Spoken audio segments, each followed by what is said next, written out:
नमस्कार दोस्तों, पिछले साल अप्रैल के महीने में रामनवमी के समय कुछ लोग पकड़े गए गौ हत्या करते हुए आगरा के शहर में। इसकी वजह से आगरा में उस वक्त कम्युनल हिंसा भी छिड़ गई थी। ये इकलौता ऐसा इंसिडेंट नहीं है, अगस्त 2022 में भी ऐसा ही कुछ हुआ था। उत्तर प्रदेश के कनौज डिस्ट्रिक्ट में एक शिव मंदिर के सामने किसी आदमी ने मीट फेंक दी और उसकी वजह से हिंसा छिड़ गई। ऐसा ही कुछ मई 2020 में भी हुआ था। कोयम्बटूर मंदिर के सामने किसी ने मीट फेंक दी।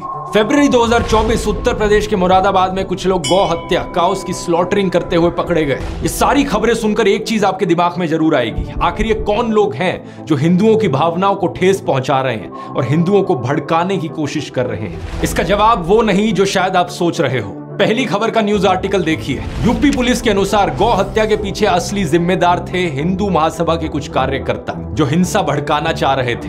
दूसरी खबर, शिव मंदिर के सामने मीट फिकवाई चंचल त्रिपाठी नाम के एक आदमी ने। इसने एक मुस्लिम कसाई को इसके लिए 10,000 रुपए दिए थे। इसके पीछे कारण था कि वहां के SHO हरिश्याम सिंह के खिलाफ बदला लेना चाह रहा था। तीसरी खबर, कोयम्बटूर के मंदिर के सामने मीट फेंकने वाला आदमी था हरिराम प्रकाश, एक unemployed civil engineering graduate. Police के अनुसार ये मेंटली डिस्टर्ब्ड था। चौथी खबर, गौ हत्या के पीछे मुरादाबाद में यूपी पुलिस ने अरेस्ट किया 4 लोगों को, जिनमें से एक था बजरंग दल का लीडर। ये एक मुसलमान आदमी को एक झूठे केस में फंसाने की कोशिश कर रहे थे, इसलिए इन्होंने खुद गौ हत्या कर दी। हैरानी की बात यह कि ये काम करने के लिए इन्होंने खुद एक मुस्लिम आदमी की मदद ली। इन खबरों के पीछे की सच्चाई सुनकर अगर आप हैरान हो रहे हो तो आराम से बैठ जाओ। अगले आधे घंटे में जो मैं सुनाने वाला हूं, अपनी आंखें और कान खोलकर ध्यान से सुनना। हमारे देश में एक भयंकर माफिया चलाया जा रहा है व्हाट्सएप और मीडिया के जरिए, जिसका सिर्फ एक मकसद है, सभी हिंदुओं को ब्रेन वॉश करना और तानाशाह के हाथों कठपुतली बना देना। मैंने पिछले वीडियो में समझाया था दोस्तों कि कैसे किसी भी देश का कोई भी डिक्टेटर हो, वो हमेशा देश की मेजॉरिटी कम्युनिटी को अपना टारगेट बनाता है। भारत के केस में मेजॉरिटी कम्युनिटी है हम हिंदुओं की, और हमें ब्रेन वॉश करने के लिए जो व्हाट्सएप पर माफिया चल रहा है वो 4 डिपार्टमेंट्स पर काम करता है। पहला डिपार्टमेंट जो आपके अंदर गर्व और अहंकार भरता है। कहा जाता है कि आप हिंदू कितने महान हो, specially so called upper caste हिंदुओं को एक गर्व दिया जाता है। चाहे आपने कुछ पर्सनल लाइफ में अचीव किया हो या ना किया हो, आपको कहा जाता है कि आप महान हो क्योंकि आप इस जात इस धर्म में पैदा हुए हो। हिंदू धर्म में जिस व्यक्ति का जन्म होता है वो व्यक्ति बहुत ही भाग्यशाली होता है। दूसरा डिपार्टमेंट कहता है कि आप पर सदियों से अत्याचार हुआ है, ये देखो आप कितने बड़े विक्टिम हो। तीसरा डिपार्टमेंट, आप खतरे में हो, देखो हमें उन लोगों से खतरा है, वो कभी भी आकर हमें खत्म कर सकते हैं। और चौथा डिपार्टमेंट जो नरेंद्र मोदी को मसीहा बनाता है, आपको कहा जाता है कि अगर आपको कोई बचा सकता है तो सिर्फ वही एक इंसान है जो आपको आकर बचाएंगे, इसलिए सिर्फ उन्हें ही वोट दो। दुनिया का सबसे बेस्ट प्राइम मिनिस्टर है। बाप जो पैदा किया उससे बड़ा मोदी है, उतना वो भगवान है। भगवान भारत के लिए भगवान का वरदान बन के आए हैं। इस वीडियो में तीसरे और चौथे डिपार्टमेंट को गहराई से समझते हैं, ये जानने के लिए कि लोगों को क्या क्या दिखाया जाता है उन्हें ब्रेन वॉश करने के लिए।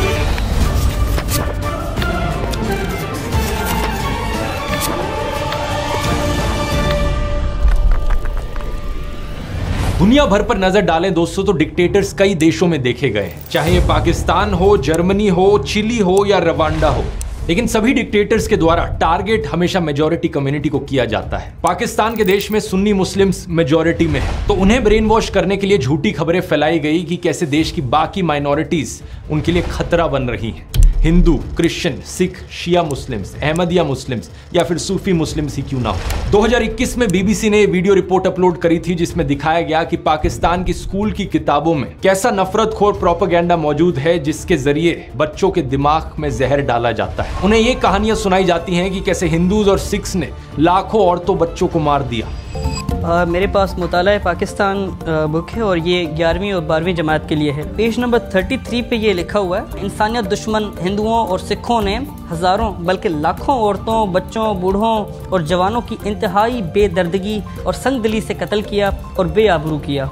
और इतना ही नहीं, यहूदियों को भी इस्लाम का दुश्मन बताया जाता है। इसके अलावा इस 2016 की रिपोर्ट को देखो या फिर इस 2021 की रिपोर्ट को देखो, जिसमें बताया जा रहा है कि कैसे अहमदिया मुसलमानों के खिलाफ भी हेट स्पीच देखने को मिलती है पाकिस्तान में। इस सब नफरत का नतीजा ये हुआ है कि पाकिस्तान आज के दिन बहुत ही बुरी हालत में है।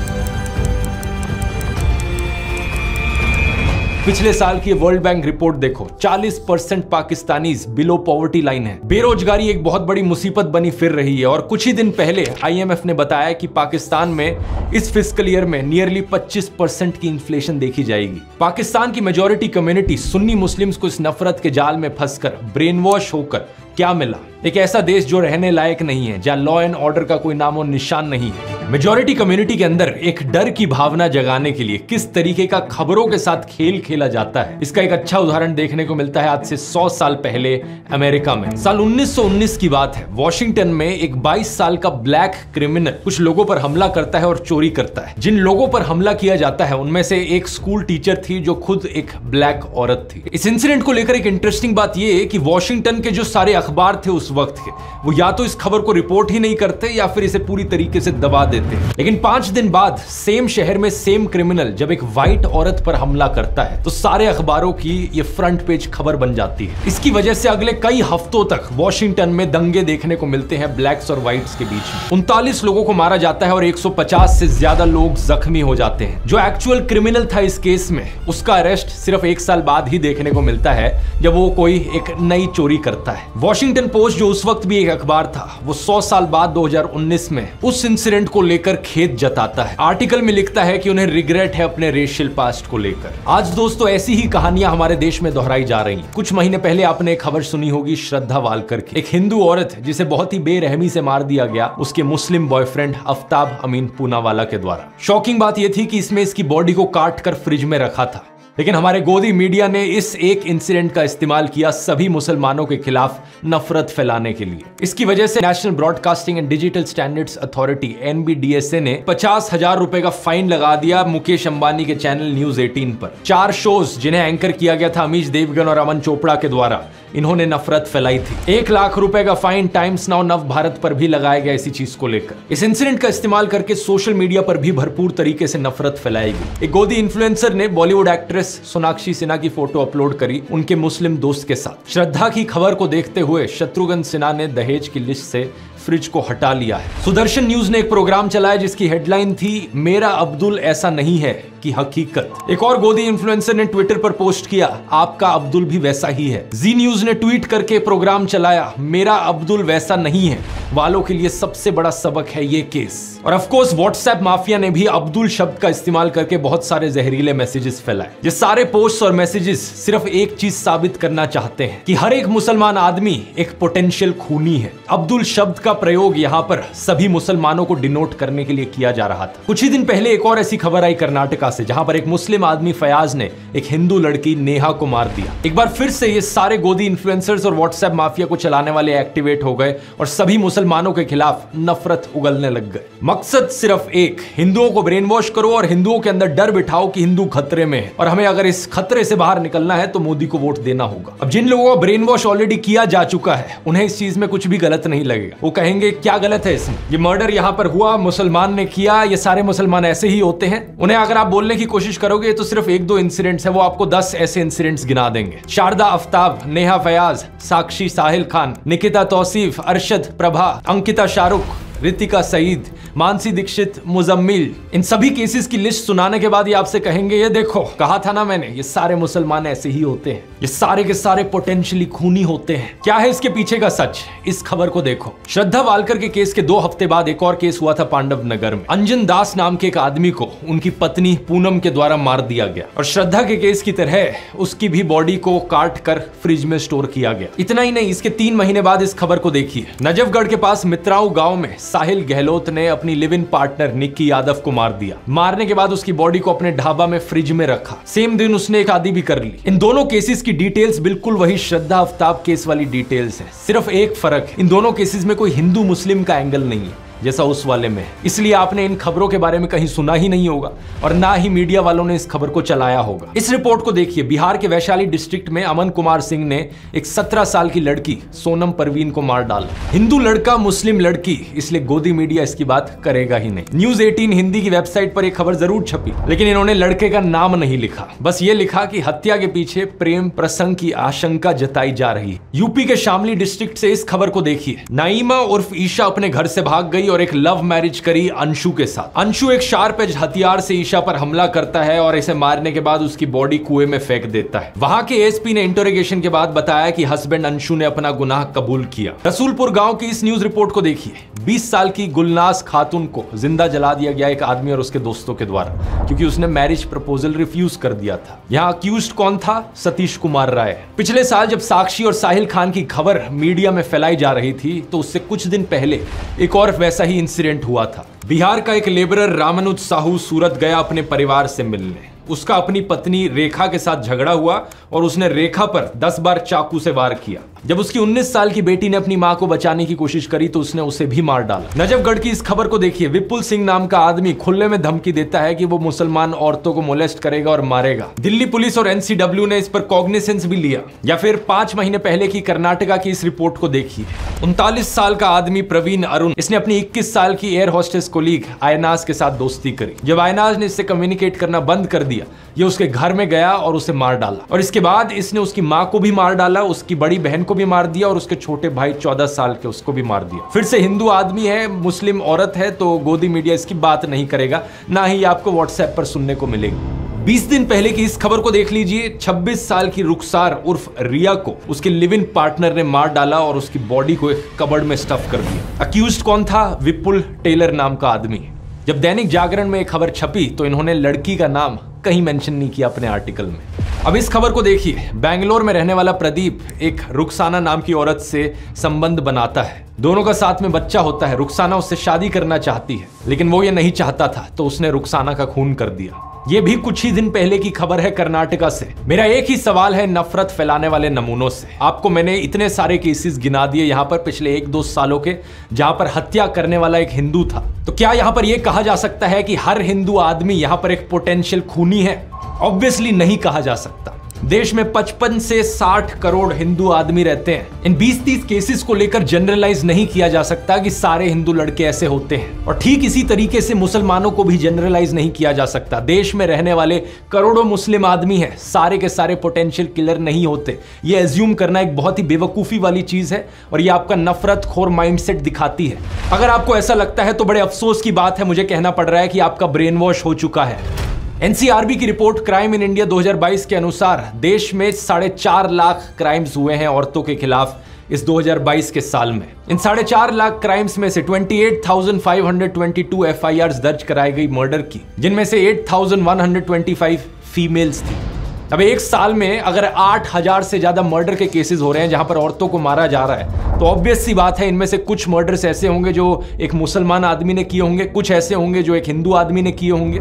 हर तरह के परम्यूटेशन कॉम्बिनेशन यहां पर आपको मिल जाएंगे। हिंदू आदमी हिंदू औरत, मुस्लिम आदमी मुस्लिम औरत, हिंदू आदमी मुस्लिम औरत या मुस्लिम आदमी हिंदू औरत। और सिर्फ हिंदू मुस्लिम ही नहीं, सभी धर्मों के आपको कॉम्बिनेशन मिल जाएंगे, क्योंकि 8,000 यहां पर बहुत बड़ा नंबर होता है। प्रॉब्लम यह है कि जिन लोगों का ब्रेन वॉश हो चुका है उनकी आवाज सिर्फ तब निकलती है जब उन्हें दिखता है कि हत्या करने वाला एक मुस्लिम आदमी था और जिसकी हत्या हुई वो एक हिंदू औरत थी। लेकिन इन सब लोगों के मुंह पर चुप्पी लग जाती है जब दिखता है कि यहाँ एक हिंदू औरत को हिंदू आदमी के द्वारा मारा गया या फिर एक मुस्लिम औरत को हिंदू आदमी के द्वारा मारा गया। किसी भी नॉर्मल इंसान में अगर इंसानियत है तो वो इन सभी केसेस के खिलाफ आवाज उठाएगा जहां जहां औरतों का अत्याचार हो रहा है। कोई भी सेंसिबल आदमी यहां पर कहेगा सरकार को कि यहां सारे क्राइम्स को क्यों नहीं रोका जाता जो सारी औरतों के खिलाफ हो रहे हैं। असलियत में सॉल्यूशन ढूंढने की जरूरत है इस चीज को लेकर। ऐसा तो होगा नहीं कि पुलिस एक एरिया को सेफ बनाएगी सिर्फ हिंदू औरतों के लिए और मुस्लिम औरतों के लिए वो एरिया अनसेफ रहेगा। अगर किसी एरिया को सेफ बनाना है तो सभी औरतों के लिए वो सेफ बनेगा ना। सेलेक्टिव आउटरीच इन लोगों का सबसे बड़ा हथियार है। अगर आज मैं जस्टिस की डिमांड करता हूं तो मैं नेहा के लिए भी करता हूं और रुखसाना के लिए भी करता हूं। मैं उन सभी हिंदू और मुस्लिम औरतों के लिए जस्टिस की डिमांड करता हूं जिनके खिलाफ अत्याचार हुआ है। पुलिस को यहां पर स्पीडी इन्वेस्टिगेशन करने की जरूरत है। देश भर में अगर पुलिस वालों की कमी है तो स्टेट गवर्नमेंट्स को यहां पर और पुलिस को रिक्रूट करने की जरूरत है। कोर्ट्स अगर धीरे काम करते हैं तो उन्हें फास्ट ट्रैक ट्रायल करने की जरूरत है। तारीख पे तारीख देना उन्हें बंद करना होगा और खून करने वाला चाहे हिंदू हो या मुसलमान हो, उन सबको स्ट्रिक्टेस्ट पनिशमेंट दी जानी चाहिए। अब मैं इन बीजेपी वालों को चैलेंज करता हूं कि ये सेम चीज बोलकर दिखाएं। इनका एक भी नेता, एक भी कार्यकर्ता ये सेम चीज बोल नहीं पाएगा, हिम्मत ही नहीं होगी, क्योंकि अगर इन्होंने ये चीज बोल दी तो इनका पूरा का पूरा सिस्टम खत्म हो जाएगा। हिंदुओं को ब्रेन वॉश करने का इनका यही तरीका है और इसके बिना इनका धंधा ही नहीं चलेगा। अरे किसी और धर्म की औरत को लेकर जस्टिस की डिमांड करे वो तो बहुत दूर की बात है। ये हिंदू औरतों के लिए भी जस्टिस की डिमांड नहीं करेंगे अगर इन्हें दिखा कि बीजेपी इन्वॉल्व है कहीं पर। अगर किसी हिंदू औरत को किसी हिंदू आदमी के द्वारा मारा गया किसी बीजेपी रूल्ड स्टेट में, या किसी कल्प्रिट का कोई बीजेपी कनेक्शन निकल जाए, तो इनके मुंह बिल्कुल बंद हो जाते हैं। दिसंबर 2019 में देख लो क्या हुआ था, जब farmer BJP MLA Kuldeep Singh को कॉन्विक्ट किया गया किडनैपिंग और मोलेस्टिंग के केस में। इस केस में बहुत से विटनेसेस की मौत हो गई थी और इनके कार्यकर्ताओं ने क्या किया, इनके सपोर्ट में रैली निकाली थी। विधायक जी सरासर निर्दोष हैं, उनको फंसाया जा रहा है। कुछ महीने पहले एक IIT BHU का केस हुआ जहां पर 3 अक्यूज थे, कुणाल पांडे, सक्षम पटेल और अभिषेक चौहान। ये बीजेपी IT सेल की वाराणसी यूनिट का हिस्सा थे। इन्होंने अपनी फोटोज पोस्ट करी थी JP नड्डा के साथ, अनुराग ठाकुर के साथ, UP CM आदित्यनाथ के साथ। क्या लगता है आपको, यहां पर किसी हिंदू औरत की इन्हें चिंता थी? बिल्कुल नहीं थी, क्योंकि इस केस में इनके खुद के लोगों पर आरोप लगा था बलात्कारी का। उत्तराखंड का ये केस देख लो, 19 साल की अंकिता भंडारी का। ये एक रिजॉर्ट में काम करती थी और इस रिजॉर्ट के owner farmer BJP politician Vinod Arya के बेटे पुलकित आर्या थे। इस पर इल्जाम लगा कि इसने अंकिता को मोलेस्ट किया और उसकी हत्या कर दी। लड़की के पापा को एक से दूसरे पुलिस स्टेशन तक भागना पड़ा FIR रजिस्टर करवाने के लिए। कुछ एक्शन सिर्फ तब लिया गया जब लोकल न्यूज पोर्टल जागो उत्तराखंड में इस मर्डर को हाईलाइट किया था। लेकिन बाद में पता है क्या हुआ, इस न्यूज पोर्टल के जर्नलिस्ट आशुतोष नेगी को ही पुलिस अरेस्ट कर लेती है, ये कहकर कि इसके इंटेंशंस पर हमें शक होता है। अंकिता भी हिंदू थी, लेकिन क्या व्हाट्सएप पर आपने इस मैसेज को पढ़ा? कभी नहीं पढ़ा होगा, क्योंकि इनका माफिया चल रहा है। श्रद्धा वालकर के केस में तो मुस्लिम ऑर्गेनाइजेशन जमात-ए-इस्लामी हिंद ने उसे कंडेम भी किया और किलर को लेकर हार्शेस्ट पनिशमेंट भी मांगी। नेहा फयाज के केस में अंजुमन-ए-इस्लाम कम्युनिटी के मेंबर्स ने कर्नाटका चीफ मिनिस्टर को लेटर भी लिखा, ये कहते हुए कि हम अक्यूज फयाज के खिलाफ सीवियर पनिशमेंट की मांग करते हैं। लेकिन जो व्हाट्सएप फॉरवर्ड्स आपके फोन में हर दिन हर शाम को आ रहे हैं, वो व्हाट्सएप फॉरवर्ड्स आपको ये चीजें नहीं बताएंगे, क्योंकि उनका मकसद सिर्फ आपको ब्रेन वॉश करना है। वो सिर्फ आपके दिल के अंदर डर की भावना जगाना चाहते हैं कि आपको डर लगे मुसलमानों से और फिर इस डर के मारे आकर आप मोदी को वोट दो।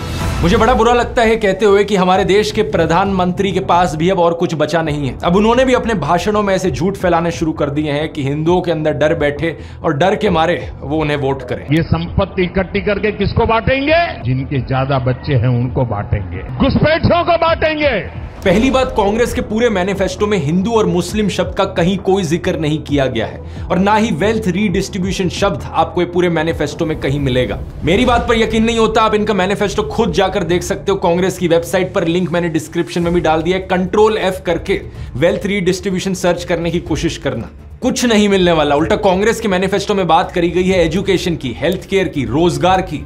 इन्होंने कहा है कि ये 22 करोड़ लोगों को गरीबी से बाहर निकालेंगे, करोड़ों नौकरियां देंगे। राहुल गांधी ने अपनी स्पीच में भी ऐसा ही कहा था कि जितने रुपए नरेंद्र मोदी ने अडानी को दिए, उतने रुपए ये गरीबों को देंगे, मजदूरों को, किसानों को और युवाओं को देंगे। जितना पैसा उन्होंने अरबपतियों को दिया, उतना पैसा हम गरीबों को, पिछड़ों को, दलितों को, आदिवासियों को उठा के दे देंगे। दूसरी बात, प्रधानमंत्री ने बड़ी बेशर्मी से मुस्लिम्स पर वही स्टीरियोटाइप थोप दिया जो इनके व्हाट्सएप माफिया में फैलाया जाता है कि ये मुसलमान तो हमेशा ज्यादा बच्चे पैदा करते हैं। क्या प्रधानमंत्री ये खुद 5 भाई बहन नहीं है क्या? यूपी चीफ मिनिस्टर आदित्यनाथ को देख लो, उनके खुद 3 भाई और 3 बहन है। ये जो परसेप्शन बनाया जाता है कि मुसलमान ज्यादा बच्चे पैदा करते हैं, ये बिल्कुल बकवास परसेप्शन है, क्योंकि सरकारी रिपोर्ट्स को आप देखोगे तो ज्यादा बच्चे पैदा करना इसका फीमेल लिटरेसी से रिलेशन है। लक्षद्वीप में 96% लोग मुस्लिम है, लेकिन वहां की फीमेल लिटरेसी हाई है, इसलिए वहां का फर्टिलिटी रेट बहुत कम है। ऑन एवरेज लक्षद्वीप में एक औरत सिर्फ 1.4 बच्चे पैदा करती है, लेकिन देश भर में यह एवरेज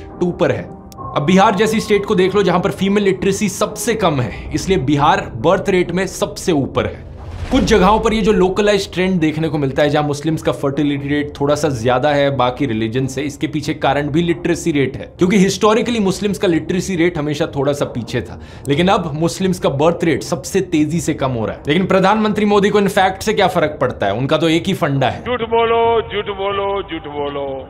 हमें सभी हिंदुओं को जागरूक करने की जरूरत है दोस्तों। जब ये डर का माहौल बनाने के लिए इनके पास असली खबरें खत्म हो जाती हैं, तो ये झूठी खबरें फैलाना शुरू कर देते हैं। श्रद्धा वालकर के केस में रशीद खान नाम के एक आदमी का केस निकल कर आया था। एक ऑन ग्राउंड न्यूज रिपोर्टर ने रशीद खान नाम के एक आदमी से बात करी जो श्रद्धा वालकर के मर्डर को जस्टिफाई कर रहा था। उसके खिलाफ एक FIR दर्ज करी गई और जब पुलिस ने उसे अरेस्ट किया तो पता है क्या पता चला? उस लड़के का नाम एक्चुअली में विकास कुमार था। रशीद खान बनने का नाटक कर रहा था वो। एक और ऐसा ही केस सामने आया जब एक फेसबुक पोस्ट वायरल होने लगी राजिया बानो नाम के यूजर नेम के साथ। इस पोस्ट में जस्टिफाई किया जा रहा था कि हिंदू औरतों के खिलाफ कुछ हो तो वो ठीक है, रिवेंज है। कुछ हिंदू अकाउंट्स ने बड़ी आउटरीच करी इसको लेकर कि ये मुसलमान हम लोगों से इतना नफरत क्यों करते हैं। और जब इस चीज का फैक्ट चेक किया गया तो पता लगा कि यूजर नेम गलत था, राजिया की जगह राजिया लिख रखा था। और प्रोफाइल पिक के बारे में सर्च किया तो पता चला कि ये राजिया के यूजर नेम के पीछे एक पवन शर्मा नाम का आदमी था। इस बंदे की एक और पोस्ट मिली तो किसी ने कमेंट कर रखा था, शर्मा जी नाम क्यों बदल लिया।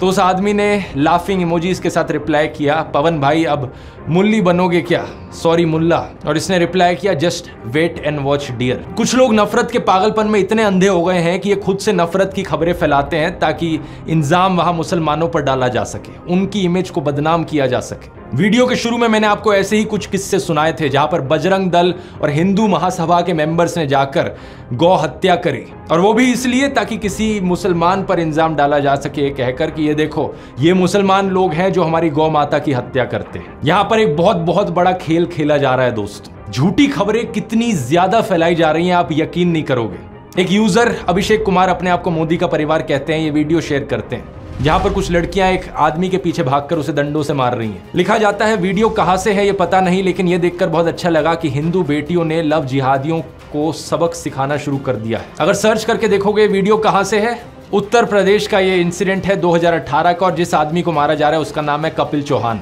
क्योंकि वो लड़कियों को छेड़ा करता था। बात यहाँ पर ये नहीं है कि मुस्लिम ईव टीजर्स नहीं हो सकते, बिल्कुल हो सकते हैं। ऐसे भी मुस्लिम होंगे जो अपनी आइडेंटिटी हिंदू नामों के पीछे छुपा कर रखते हैं और हिंदू लड़कियों को ट्रैप करने की कोशिश करते हैं, जैसे कि जुलाई 2022 का केस यूपी के आजमगढ़ में। ऐसे भी मुस्लिम्स हैं जिन्होंने हिंदू मंदिरों के सामने कुछ गलत किया है, जैसे कि ये वेस्ट बंगाल टेम्पल का केस जहां पर एक मुस्लिम आदमी ने उसके सामने पेशाब कर दिया था। लेकिन बात मैं यहां पर यह कहना चाह रहा हूं कि लॉ एंड ऑर्डर हमेशा काम करना चाहिए, हर इंसान को पनिशमेंट मिलनी चाहिए, लेकिन आपको जो दिखाया जा रहा है वो सिर्फ एक साइड की खबरें दिखाई जा रही हैं। और ये जो नफरत फैलाई जा रही है ये सिर्फ मुसलमानों के खिलाफ नहीं है, बल्कि बीजेपी के खिलाफ जो भी आवाज उठाता है उसके खिलाफ सिमिलर तरीके से कैंपेन चलाई जाती है। एग्जाम्पल लेकर देख लो कांग्रेस का। ये खबर सुनी आपने कि कांग्रेस लीडर रशीद अलवी ने राम भक्तों को राक्षस कहकर बुलाया। सिर्फ व्हाट्सएप पर ही नहीं बल्कि इस खबर को तो कई गोदी मीडिया वालों ने भी चलाया था। After Salman Khurshid, another Congress leader sparks a row. Congress neta Alvi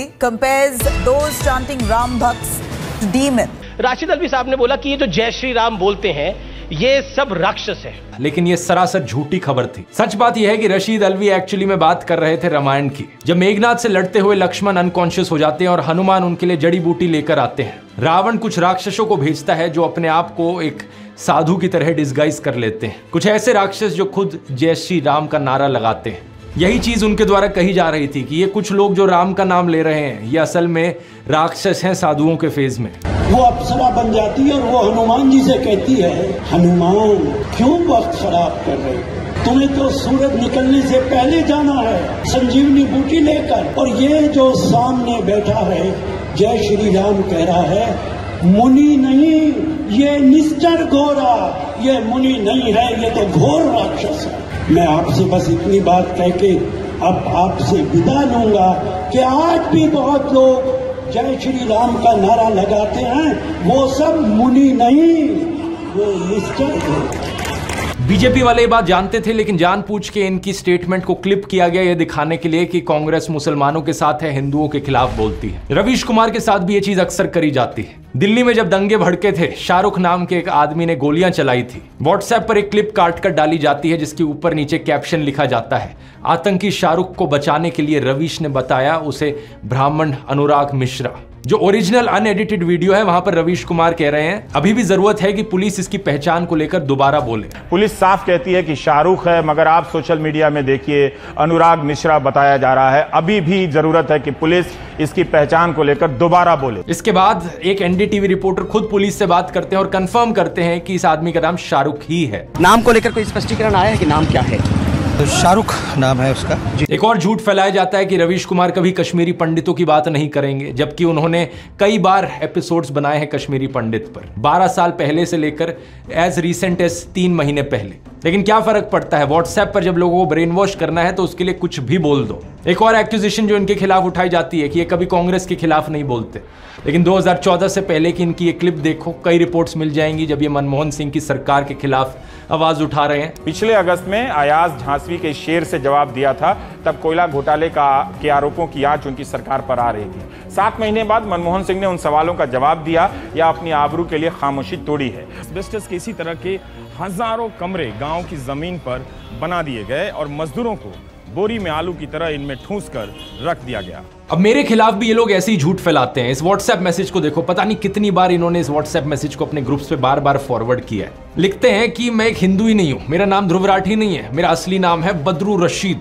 और इतना ही नहीं, इन्होंने मेरी वाइफ यूली को भी पाकिस्तानी बना दिया। अब नीचे देखो क्या क्या बकवास लिख रखी है कि यहाँ पे पाकिस्तानी आर्मी का कनेक्शन है, ISI है, अमेरिका है, दाऊद इब्राहिम का कनेक्शन है। क्या बकवास लिखते हैं, मुझे सुनकर हंसी आती है, आपको भी हंसी आ रही होगी, लेकिन इसके पीछे का एजेंडा देखो क्या है। जो भी बीजेपी के खिलाफ बोलने की कोशिश करता है उसे किसी ना किसी तरीके से मुसलमान बना दो, पाकिस्तानी बना दो, क्योंकि जो ओवरऑल गेम यहाँ पर खेला जा रहा है वो यही है कि हिंदुओं के अंदर डर बैठाना है। और जो भी इनके खिलाफ बोले, अगर कोई वो हिंदू बोल दे ना इनके खिलाफ, तो वो हिंदू हो ही नहीं सकता। ये अपने फॉलोअर्स को, अपने ब्रेन वॉश लोगों को यही दिखाना चाहते हैं कि जो भी वहां से आवाज उठा रहा है इनके खिलाफ वो हिंदू नहीं है, वो सिर्फ मुस्लिम लोग हैं। जो झूठ ये फैलाते हैं उसे ये डबल चेक भी नहीं करते। एक ये मैसेज था इनका जो फैलाया जा रहा था, अभी कुछ दिन पहले एक ये दूसरा मैसेज है इनका जो ये फैला रहे हैं। इस ट्वीट को देखो, इसके अनुसार तो मेरे फादर इन लॉ है एक्चुअली में पाकिस्तानी सिटीजन, यानी कि यूली के पापा। फिर लिखते हैं कि यूली इकलौती बेटी है उनकी। ये चीज भी झूठ है। अगर इन्होंने मेरे व्लॉग्स देखे होते तो इन्हें पता होता कि वो इकलौती नहीं है। मतलब कुछ बिलीवेबल तो हो जो कह रहे हो, लेकिन अनफॉर्चुनेट चीज ये है कि जो लोग ब्रेन वॉश्ड हो चुके हैं इनके माफिया के अंडर आकर, उन्हें इससे फर्क ही नहीं पड़ता। ये एक लॉजिकल सेंसिबल दिखने वाली झूठी कहानियां क्यों बनाने में टाइम वेस्ट करें, जब इनके जो लोग व्हाट्सएप मैसेजेस पढ़ रहे हैं वो इन बेसर पैर की झूठी कहानियों से ही कन्विंस्ड हो जा रहे हैं। व्हाट्सएप माफिया का तीसरा डिपार्टमेंट कुछ इस तरीके से लोगों के अंदर डर बिठाता है कि उनकी सोचने समझने की शक्ति बिल्कुल स्विच ऑफ हो जाती है। इसलिए बहुत जरूरी है लोगों को जागरूक करना इस चीज के बारे में, स्पेशली हिंदू लोगों को जागरूक करना, क्योंकि अगर किसी को सबसे ज्यादा बेवकूफ बनाया जा रहा है यहां पर, तो वो हम हिंदुओं को बनाया जा रहा है। इस माफिया के 2 और डिपार्टमेंट्स बचते हैं। आने वाले वीडियोस में उनको भी गहराई से समझेंगे, लेकिन तब तक काम रुकना नहीं चाहिए। हमारा ये संघर्ष देश के संविधान को बचाने के लिए है, देश के लोकतंत्र को बचाने के लिए। और अगर आप उन लोगों में से हो जिन्हें अभी भी लगता है कि नहीं देश में सब ठीक चल रहा है, देश में कोई तानाशाही नहीं है, तो जरा कुछ दिन पहले की इस खबर को देख लो जरा। सूरत की लोकसभा सीट पर क्या हुआ, कांग्रेस के कैंडिडेट को डिस्क्वालीफाई कर दिया गया और वहां बाकी 8 कैंडिडेट्स ने किसी ना किसी बहाने से विड्रॉ कर लिया, यानी कि इलेक्शन होने से पहले ही बीजेपी ने यह सीट जीत ली। इमेजिन कर सकते हो दोस्तों, लाखों लोग जो सूरत में रहते हैं उनका लोकतांत्रिक अधिकार उनसे इस तरीके से छीन लिया गया। इतना ही नहीं, अरुणाचल प्रदेश में भी ऐसा ही कुछ हुआ। बीजेपी ने 10 सीटें ऑलरेडी जीत ली वहां पर इलेक्शन होने से पहले ही। और इस खबर को देखो, जहां पर दिल्ली में वो चुनाव हारने वाले थे उन्होंने इलेक्शन ही नहीं होने दी एमसीडी की। इससे पहले चंडीगढ़ की इलेक्शन में सीधा सीधा फ्रॉड करने की कोशिश करी गई थी बीजेपी को जिताने के लिए। मतलब समझ रहे हो आप इस सबका दोस्तों, जो पहले चंडीगढ़ में हुआ, जो आज सूरत में हुआ, वो कल पूरे हिंदुस्तान में होगा अगर इन्हें इसी तरीके से जीतने दिया गया तो। 1 नेशन 1 इलेक्शन तो सिर्फ दिखावे का फंडा लगता है। अगर देश इसी तरीके से आगे बढ़ता रहा तो यहां पर जल्द ही 1 नेशन 0 इलेक्शन होगी। चुनाव होने से पहले ही बीजेपी के कैंडिडेट्स जीतते जाएंगे। क्या आप ऐसा देश देखना चाहते हो जहां पर इलेक्शन के कोई मायने ही ना रह जाएं? इस चुनाव में दोस्तों हमें अपनी पूरी जी जान लगानी होगी देश के लोकतंत्र को बचाने के लिए। मैंने तो अपना पूरा करियर यहां दांव पर लगा दिया है, क्योंकि मैं चुप नहीं बैठ सकता। मैं देश को ऐसी हालत में गिरते नहीं देख सकता। इसलिए मैं बार बार कह रहा हूं, अपनी आवाज उठाओ, क्योंकि शायद दोबारा कभी मौका ना मिले। 3 स्टेप्स मैं आपको दोबारा से बताना चाहूंगा। स्टेप 1, मेरे व्हाट्सएप चैनल को जाकर ज्वाइन करो। इसका लिंक इस QR कोड में मिल जाएगा, या लिंक डिस्क्रिप्शन में भी है। अगर ये लिंक आपके लिए खुल नहीं रहा तो व्हाट्सएप ऐप को अपडेट करो अपने फोन पर। चैनल ज्वाइन करने के बाद बेल आइकन दबाओ नोटिफिकेशन का। हमारा मिशन है 100 करोड़। हम व्हाट्सएप पर एक ऐसी आंधी लेकर आएंगे सच की कि इनका ये पूरा व्हाट्सएप माफिया दब जाएगा। स्टेप 2, वोट करना मत भूलना। वोट करना बहुत बहुत जरूरी है। अपने परिवार में, अपने दोस्तों तक ये चीजें पहुंचाओ। और स्टेप 3, जितना आप अपने आसपास के लोगों को जागरूक कर सकते हो करो। वीडियोस बना के करो, या घरों से बाहर निकलो, गांव में जाओ, मोहल्लों में जाओ, सड़कों पर घूमो, लोगों तक ये संदेश पहुंचाओ कि देश कितना खतरे में है। मुझे नहीं पता अंत में हमारी ये कोशिश सफल होगी या नहीं, लेकिन एक बात जरूर पता है मुझे, मैं अपने आप पर हमेशा गर्व करूंगा कि मैं चुप नहीं बैठा रहा। मैंने अपनी तरफ से पूरी कोशिश करी, आखिरी दम तक कोशिश करी। जय हिंद।